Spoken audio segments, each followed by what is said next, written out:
Prime Minister Khan, thank you very much for joining us. Let me start by asking you your assessment of the situation in Afghanistan right now with U.S. troops almost completely out after 20 years. Well, Judy, I think the U.S. has really messed it up in Afghanistan. You see, first of all, they tried to look for a military solution in Afghanistan when there never was one. And people like me who kept saying that there's no military solution, who know the history of Afghanistan, people like me were called anti-American. I was called Taliban Khan. For anyone who objected to this way of, I don't know what the objective was in Afghanistan, whether it was to have some nation building or democracy or liberate the women, whatever the cause was, the way they went about it was never going to be the solution. So when they finally decided that there is no military solution, unfortunately, the bargaining power of the Americans or the NATO forces had gone. When there were 150,000 NATO troops in Afghanistan, that was the time to go for a political solution. But once they had reduced the troops to barely 10,000, and then when they gave an exit date, the Taliban thought they had won. And so therefore it was very difficult for now to get them to compromise. It's very difficult to force them into a political solution. So because they think that, they won. Well, whatever has happened in the past, right now, the Taliban are on the ascendancy. They are, in fact, saying President Ghani should step down from office right now. Do you think he should? My view was that when President Ghani went for the presidential election, already the talks with Taliban had started. And Pakistan, I have to say, played a huge part in pressurizing the Taliban to talk to the Americans. So the Taliban were already talking to the Americans. And so I felt that President Ghani should not have gone for his election then. He should have waited. He should have made an inclusive sort of, the moment he held the elections, the Taliban became outsiders and he was the president. I felt that he should have delayed the election so that everyone could have been included in the electoral process. So automatically there would have been some political settlement. But once he became the president, he then wanted the Taliban to come and talk to him.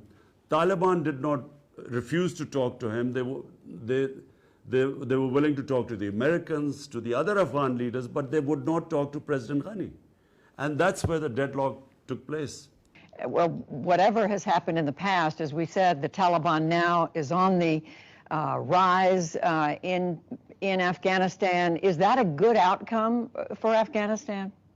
See, the only good outcome for Afghanistan is that if there is a political settlement which is inclusive, so they form some sort of a government that includes all sorts of different factions there. And obviously Taliban part of that government. The worst situation in Afghanistan would be if there's a civil war and a protracted civil war. And from Pakistan's point of view, that is the worst case scenario, because we face two scenarios. One, a refugee problem. Already Pakistan is hosting over 3 million Afghan refugees. And what we fear is that a protracted civil war would mean more refugees. And our economic situation is not such that we can have another influx. Secondly, the worry is that the civil war will flow into Pakistan, because the Taliban are basically ethnic Pashtuns. Now, there are more Pashtuns on our side of the border than in Afghanistan. And so the worry is that if this goes on, the Pashtuns on our side will be drawn into it. So that also is the last thing we want. And I do want to ask you about Pakistan. But before we leave Afghanistan, the United States has been asking your government for many years to help in the effort to fight the Taliban in Afghanistan. But the U.S., other organizations now say they have massive amounts of evidence that Pakistan has helped the Afghan Taliban with military, with intelligence, has helped them financially. How do you explain that this is a terrorist group operating in Afghanistan? How do you explain the support your government has given repeatedly over the years to the Afghan Taliban? Judy, I find this extremely unfair. And so you should know a little bit of the history. Come 9/11, Pakistan had nothing to do with what happened, the terrorist act in New York. Pakistan, in the sense that Al-Qaeda was based in Afghanistan, there were no militant Taliban in Pakistan, no Pakistani was involved, and so when the Pakistani government decided to join the US's war on terror, this country was devastated by that. 70,000 Pakistanis died in that war, which we had nothing to do with. We had over $150 billion lost to the economy. Now, you know what happened in Pakistan? We had these, in the 80s, the militant groups created to fight the Soviets, funded by the Americans, trained by the Pakistan Army. When we joined the American war on terror, and these groups were trained to fight foreign occupation, which was the Soviets, but now when the Americans came, we told them that no, this is no longer jihad, it's terrorism. They turned against Pakistan. So at one point, Judy, we had 50 different militant groups attacking the Pakistan Army and the security forces. So we, as I said, lost 70,000 people. To be blamed for NATO and US not succeeding in Afghanistan, I find is extremely unfair. It's not the only thing that's blamed, but it's an important thing that's blamed, in that the Afghan Taliban has always been able to have a safe haven next door in Pakistan. And again, the U.S. says it has mountains of evidence that your ISI, other elements of the Pakistan military, have helped the Taliban in Afghanistan over the years. Just in the last few days, there's a report 10,000 Pakistan fighters have crossed over the border to help the Taliban in this most recent fighting. So this is going on right now. Judy, for a start, this 10,000 Taliban, or they call, the Afghan government said, jihadi fighters have crossed over. This is absolute nonsense. Why don't they give us evidence of this? Firstly, let me just go back. When they say that Pakistan gives safe havens, sanctuaries to Taliban, where are these safe havens? When we say there are 3 million Afghan refugees in Pakistan, who are, by the way, the same ethnic group as the Taliban, Pashtuns. Now, there are camps of 500,000 people. There are camps of 100,000 people. And Taliban are not some military outfit. They are normal civilians. And if there are some civilians in these camps, how is Pakistan supposed to hunt these people down? How can you call them sanctuaries? Time and again, Pakistan has said, please take back these 3 million refugees. Huge burden on our economy. But Afghanistan was never in a situation. There's more or less been constant fighting for almost 40 years. So therefore, Pakistan is left with these refugees. Amongst these refugees, if they are Taliban fighters or supporters, how are we supposed to know?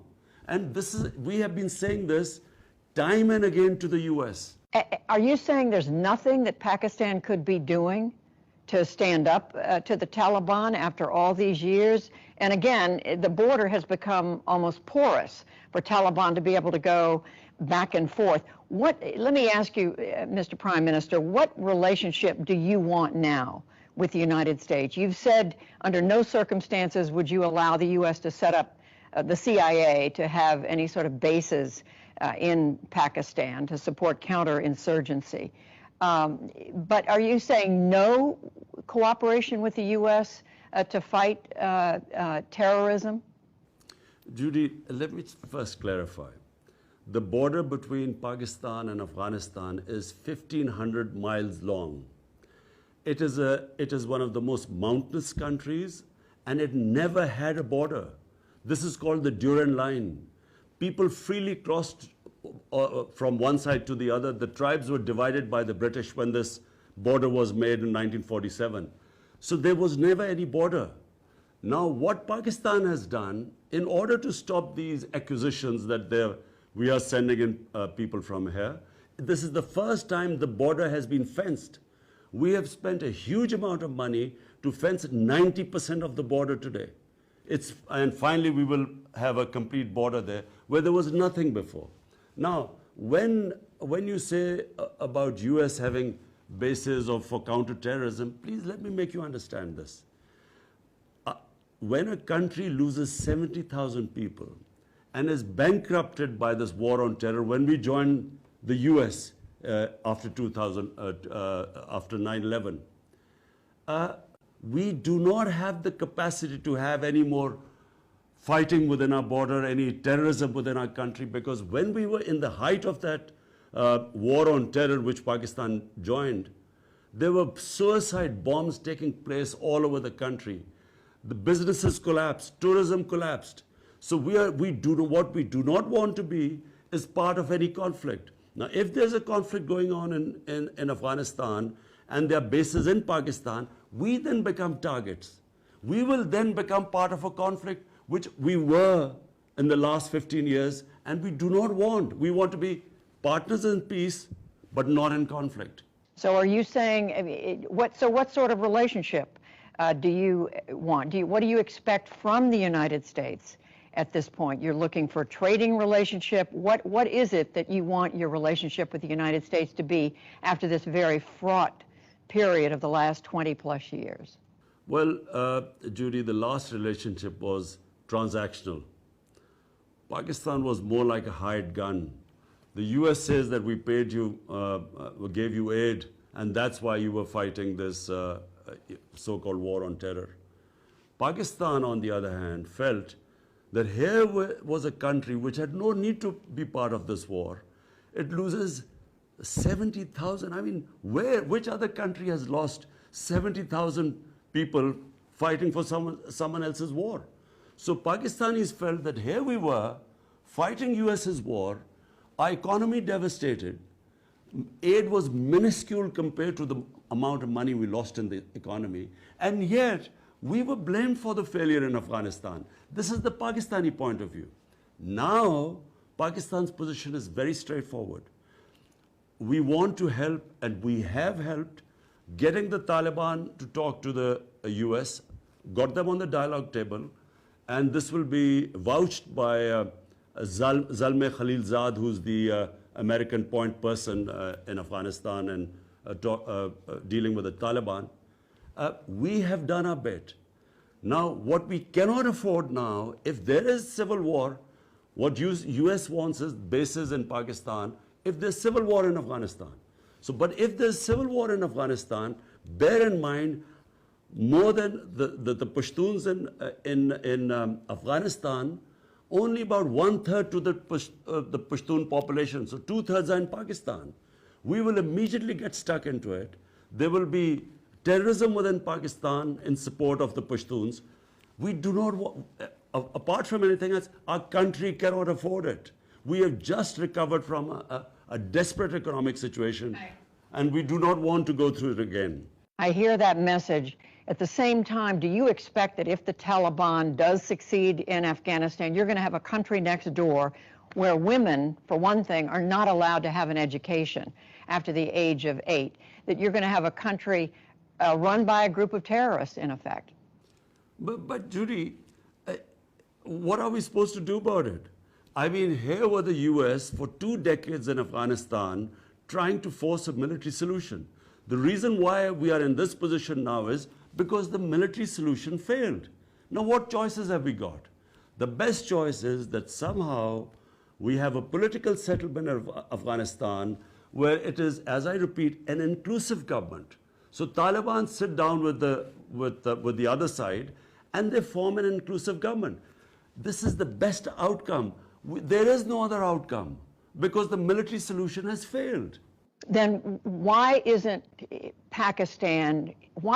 Pakistan use more of your influence to get the Taliban to sit down and to agree to some sort of solution? Because right now, as you just said, that looks very, very difficult. But Judy, look, short of taking military action, and by the way, military action, how do you take military action against Taliban in Pakistan? Because apart from their leaders, a few families living here, all we have are refugee camps. And what are we supposed to do there to flush out in a camp of 500,000, how many hundreds of maybe Taliban fighters are there? How do we know that? So Pakistan's response is that if you want us to help you, then take back the refugees, then hold Pakistan accountable. In this current situation, all we can do is, whatever influence we have, push the Taliban for a political settlement, and I can tell you, no country has tried harder than us. Short of military action, we have done everything. But I repeat, when they think that the US is exiting and they are going to win, how much leverage have we got left? And in any case, half of Afghanistan is in Taliban hands. Why do they need sanctuaries in Pakistan? Are you prepared to accept Taliban victory next door? You're saying, in essence, there's nothing more Pakistan can do. Absolutely. There's nothing more we can do except push them as much as we can for a political settlement. That's all. But what happens in Afghanistan, we can only pray that the people of Afghanistan decide what government they want. And so we hope that that's what will happen in the end. They'll form some sort of an inclusive government. But that's for people of Afghanistan. As far as Pakistan is concerned, we have done what we can. And if people want us, when they say there's some Taliban crossing over the border, well, we have 3 million refugees here. So if the refugees go across the border, then hold us accountable. Then we will guarantee that there's no one will go across. But every day there are about 25,000 people who cross the border and come back because of the refugee situation here. Just final question, Mr. Prime Minister. If the Afghan Taliban is successful, that gives more strength even to the Pakistan Taliban. And its leader, Nur Wali Masood, said in the last couple of days, quote, he's firmly hoping to take control of the Pakistani tribal border regions and make them independent. Well, you see, this is the worry, because when Pakistan was facing militancy and terrorism, from 2005 onwards to almost 2015, 10 years, what came into existence was the Pakistan Taliban. And this guy you are mentioning is a Pakistani Taliban. There were the Afghan Talibans, there were the Pakistani. And one of the groups that was attacking the Pakistani security forces was this Tehreek-e-Taliban. And this is exactly what I said. My worry is that if there's a protracted civil war in Afghanistan, we will have this overflowing into our country. And yes, it worries us. Last thing, I do want to ask you, take just a moment to ask you about a comment you made about the role of women in your country. You said in an interview last month that women themselves bear a large part of the responsibility for the concerning rise in the number of rape cases in Pakistan. I want to ask you if you truly believe that. I mean, you've lived in the West, you've traveled widely around the world. Do you believe women bear a large part of the responsibility for this? Look, Judy, anyone who commits rape, solely and solely that person is responsible. So let's be clear about that. No matter how much ever a woman is provocative or whatever she wears, the person who commits rape, he is fully responsible. Never is the victim responsible. My comments were completely taken out of context. They were simply talking about Pakistan society, where we are having a sharp rise in sex crimes. And sex crime does not include just women. More than rape, child abuse, which is going through the roof. So my comments were in that context, and it was, I used the word parda. In Islam, parda does not mean just clothes. And parda is not restricted to women only. Parda is for men as well. It means bringing the temptation down in a society. This is what I was talking about, and it was taken out of deliberately. And I have to say, because I know all the interviews I've given, never would I say such a stupid thing where a person who's raped is responsible for somehow. It's always the rapist that is responsible. Do you believe that the importance in your country of Islam complicates your ability to do something, to take a stronger stand against violence against women? Absolutely not. Islam gives dignity, respect to women. In fact, let me say, having traveled all over the world, I find that in Muslim countries, in Pakistan, even in other Muslim countries I've seen, women have far more treated with respect and given more dignity. You have odd cases everywhere in the world, but you look at the situation in Pakistan even now, I mean, look at the rape cases here, compare it to Western countries, they are minuscule compared to them. Yes, we have our issues, we have certain cultural problems, every nation has that. But that comes with cultural evolution, with education. But as far as a woman's dignity goes, respect, I can say after going all over the world, this society gives more respect and dignity to women. Prime Minister Imran Khan, thank you very much. We appreciate it. Thank you.